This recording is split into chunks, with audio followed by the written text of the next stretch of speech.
trans fats are not good. It's more beneficial to our health if we prioritize the natural foods, the veggies, compared to these highly processed industrial fats. Yes, also found in packaged foods. Yes. Cancer, diabetes, obesity, hypertension, and asthma are all examples of non-communicable diseases, and sadly, these diseases are the leading cause of death globally. But do they really affect us here in Africa? And are Africans really living with these diseases? Find out here at the African NCD Champions Podcast as we share incredible stories of Africans living with non-communicable diseases. My name is Ogweno Stephen and I'll be your host. Let's roll.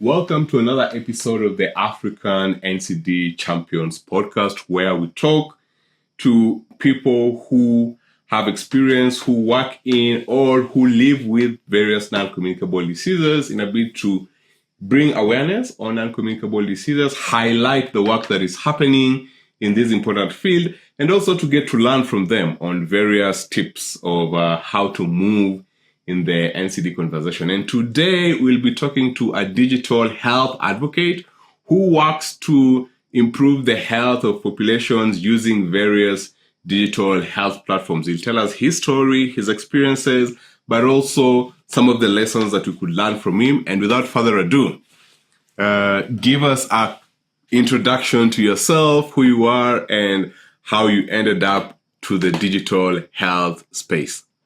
Yeah, so thank you guys for having me. My name is Cyrian Achola.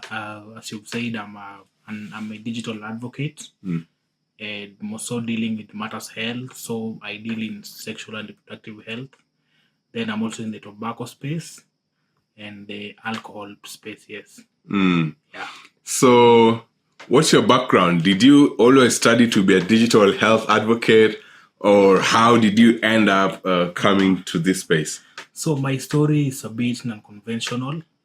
So I was in engineering school. I studied construction management, and I practice. I currently practice, but I'd always wanted to be a journalist. Yes, so I've been writing. I'd been writing ever since I was in primary school, in high school, in university. So that's something that I always just had in me. So I'd write and share. Then in the process, I also met like-minded people when the digital space in the country was just starting up. Now we had things like influencers. So I started as an influencer on Twitter, now, or formerly Twitter, now X. Then that's when I also joined the SRHR space. Then from the SRHR space, I also got to work with some guys called HIPAA. Yeah, they're also advocates in the tobacco space. Yeah, so that's how I came to start here. Yes. I see. So you came all the way from construction and then combined that with your passion, ended up as a digital health advocate. Exactly. So what are some of the topics that you've engaged in as a digital health advocate since your start? And how long have you been working as a digital health advocate? Yeah, so I've been in SRHR for like 2 years. Yes, then I've in the tobacco and alcohol space, I've been working for slightly over a year now. Yes. Yeah, and for those who are listening, SRHR simply means sexual and reproductive health. Yes, sexual and reproductive health and rights. Exactly. Good. So, what are some of the projects that you've worked in, and what have you learned from them as a digital health advocate? Okay, some of the projects that I've worked with as a digital health advocate, I think the most recent one I've been engaged with guys at IILA. We did one on trans fats. That's the latest topic we've been covering for, I think, like 2-3 weeks ago. So we just sensitizing people that trans fats are not good.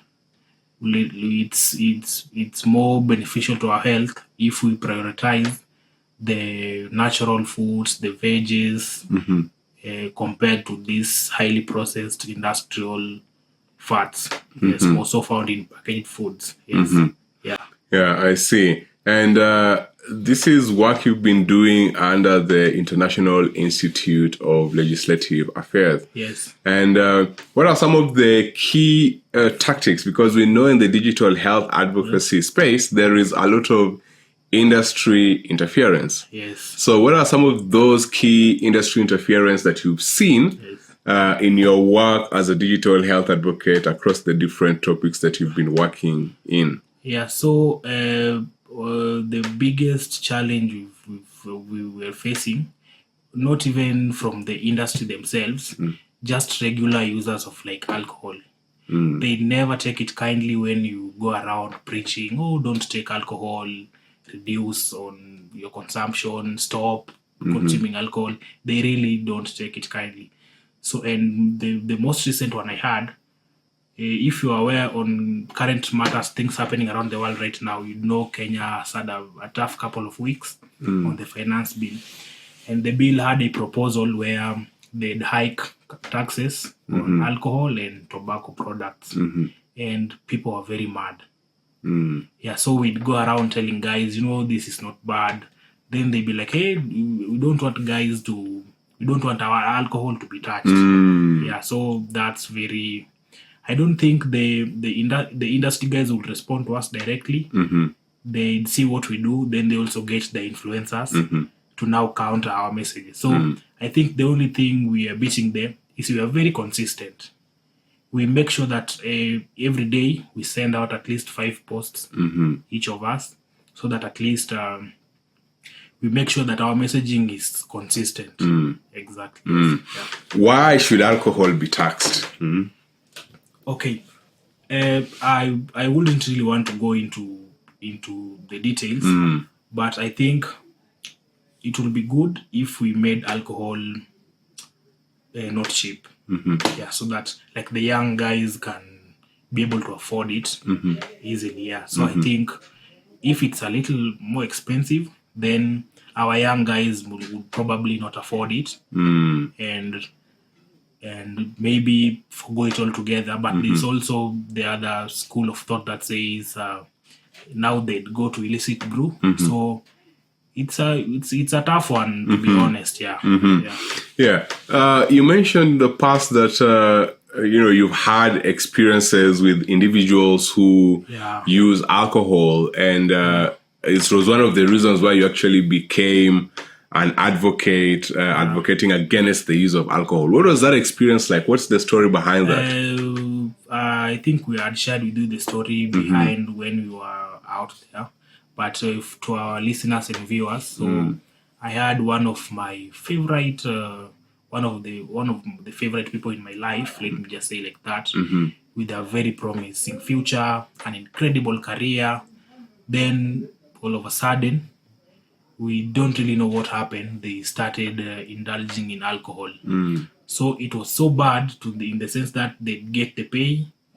Then the first 2 weeks, they get a lot of money. Then in the first 2 weeks, they just go on a drinking spree. Now they do not even go to work. When the funds get depleted, they give out the phone. Then when now he had nothing to pay, then he'd be kicked out of like the club. Then we'd get a call to come and get him. Then he comes home, sits for like a week. Now the last week of the month towards the pay. When they get paid, then the circle continues. So went to rehab, came out, relapsed again. It was a lot of I'd never wish that on anyone, on anyone's loved one. So it was very, very, very traumatizing, if I may say. So that's why I've taken it upon myself to at least try and talk to my friends, talk to guys online. There's no benefit of taking alcohol. There's no health benefits, and there's no amount of alcohol that's safe. So it doesn't matter if you take a sip or you take a bottle or you take 5, your body doesn't gain anything from alcohol consumption. Yeah, so anyone that hasn't started, please don't start. If you do take alcohol, it's my kind request for you that maybe you'd find it in your heart to stop. Yeah. What did you say? Who would you say your messages are normally directed to? Like, who is mostly your target audience when you're communicating as a digital health advocate on topics like alcohol use and why people should not be using alcohol? Yeah, so my target audience would be guys just finishing high school and getting into campus, and mostly campus students and maybe guys just finishing campus. Yes, because that's the stage where things can get really bad if you're not careful. Yeah, so and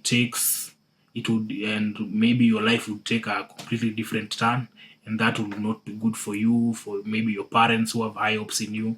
So those are my target audience. Yes. Yeah.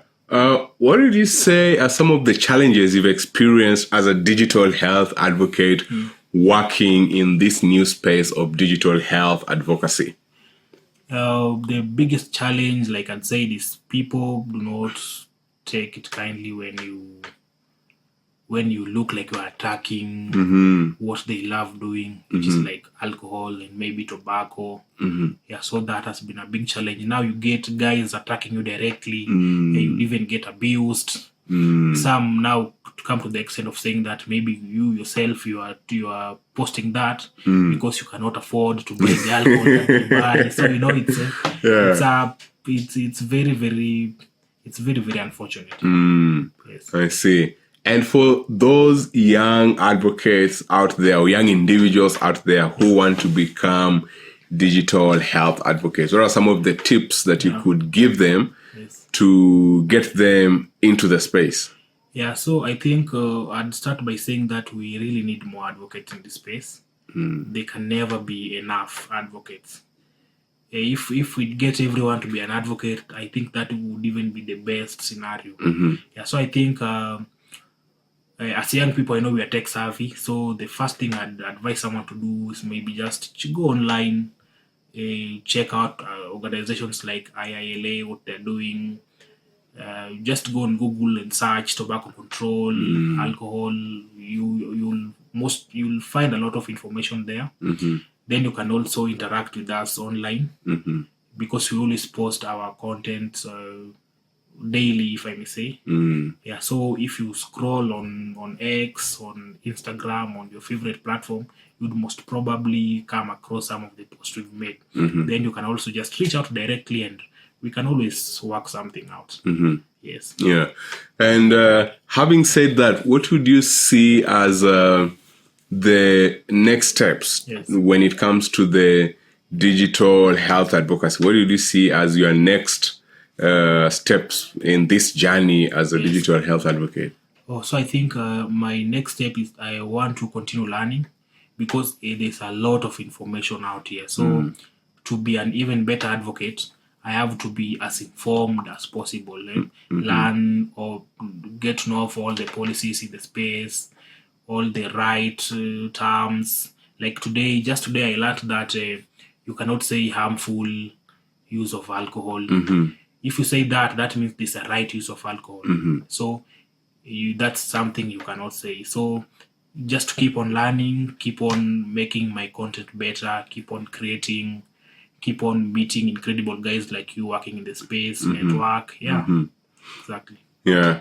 And second to last question. Yes. What are some of the biggest wins you have had so far as a digital health advocate working in the space? Yeah, so I think a couple of weeks ago, someone shared a story on my DM.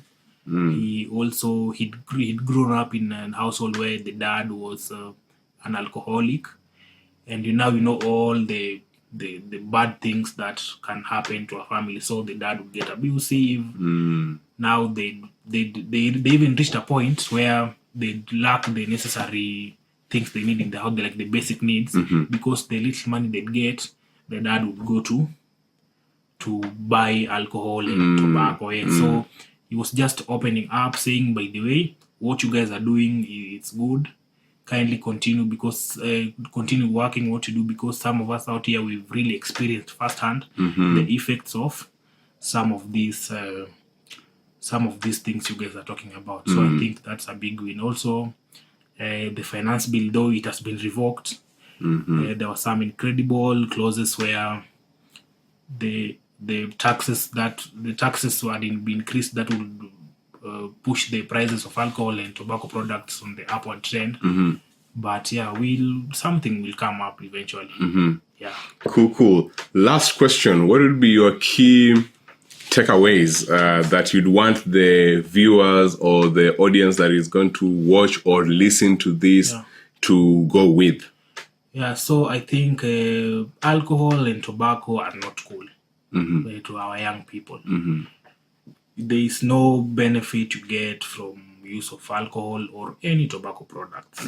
Yes, so if you haven't started, I pray that you find the courage to not start in the first place, because we also understand that the pressure can be very high, especially in social settings where, let's say, you go to a party with your friends, now there's alcohol, then you tell them you don't drink, now there's that pressure. So I'd ask our young people to leave alcohol alone. If you've not started, don't start. And if you've started, it's never too late to stop. Yeah, I think that would be my parting shot. Yeah, thank you very much for that. I think that's a very good way to end it. If you've not started, don't start. If you've started, find ways to stop. Exactly. Yeah, and I think with that, thank you very much for coming, for sharing your insights and tips. And I'm sure whoever is watching and listening have really benefited from this. So again, thank you very much for coming, and we'll see you on the next one. Thank you guys for having me. All right. Now that was incredible. Thank you for listening in. Share this with your networks and follow us on all social media at Storelink and at NCD Champions.